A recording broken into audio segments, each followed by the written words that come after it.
5 seconds.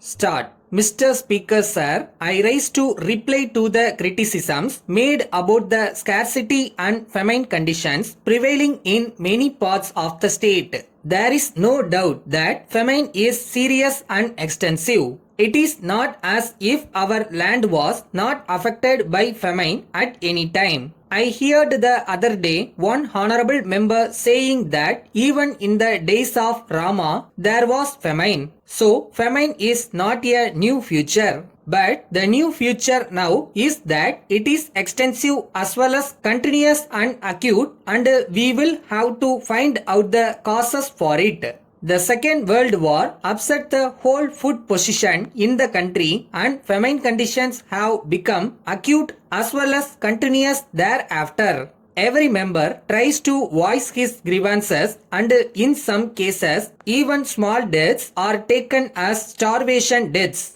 Honorable members are aware that the failure of monsoons has been continuous for about 5 or 6 years. As a result, scarcity conditions have been extensive, whereas previously they used to be concentrated in certain areas. Now there are scarcity conditions even in fertile districts. So we are not able to tackle the problem as easily as we used to do in former days. I do agree that there are distress conditions. But what I want to say is that they are made to appear more serious than they are. I take this opportunity to tell the honorable members that we have been able to meet the scarcity and distress conditions throughout the state. If honorable members consider the matter without prejudice, they will come to the conclusion that the government have done what all can be done.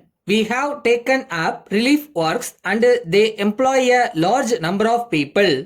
We have been running rural centers and on account of better agricultural seasons this year, this number has been reduced in areas where it can be reduced.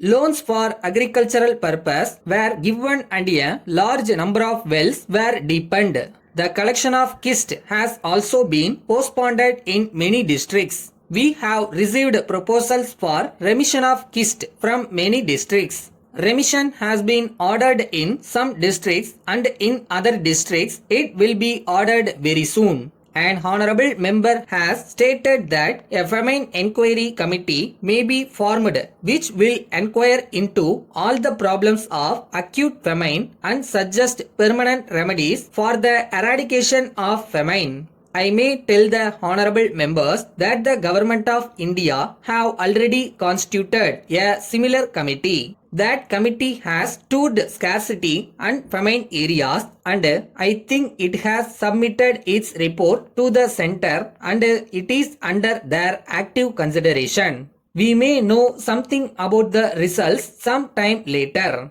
Then my friend referred to the milling of rice. As far as I am personally concerned, I entirely agree with him. It is true that if there is too much milling of rice, it washes out the vitamins and so the rice that we eat now after being polished gives rise to many diseases. But the government cannot pass any specific order in this regard. I would suggest that if necessary, people may take boiled rice. It is really good for health and I may say that vitamins are not lost if we eat boiled rice. That is why the poor people who eat boiled rice are strong. In conclusion, I request honorable members to work for the welfare of the people. We should all be united and work together so that our country may be a great country. Letter from Krishna and Company, Chennai to the City Provision Stores Limited, Chennai.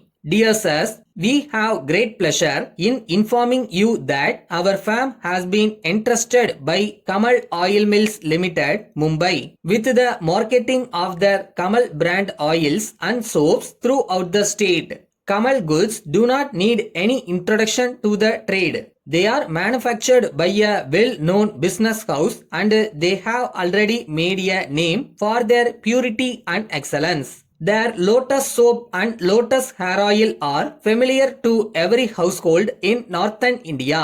Under arrangement with our principals, we have agreed to keep a large stock of their products. We shall be in a position to effect delivery from our stock of all varieties of Kamal goods. We should like to point out that under the terms of the agreement with our principals, we have been appointed their sole distributors in Tamil Nadu, and that all orders from dealers in the state will be booked through us. We enclose a wholesale price list of Kamal products. You will notice that all prices are subject to a trade discount of 10%. We have always aimed at supplying you with goods of the best quality, and once again we offer you high trade goods on the most convenient and attractive terms. We have no doubt that you will avail yourselves of this great offer as early as possible. Yours faithfully.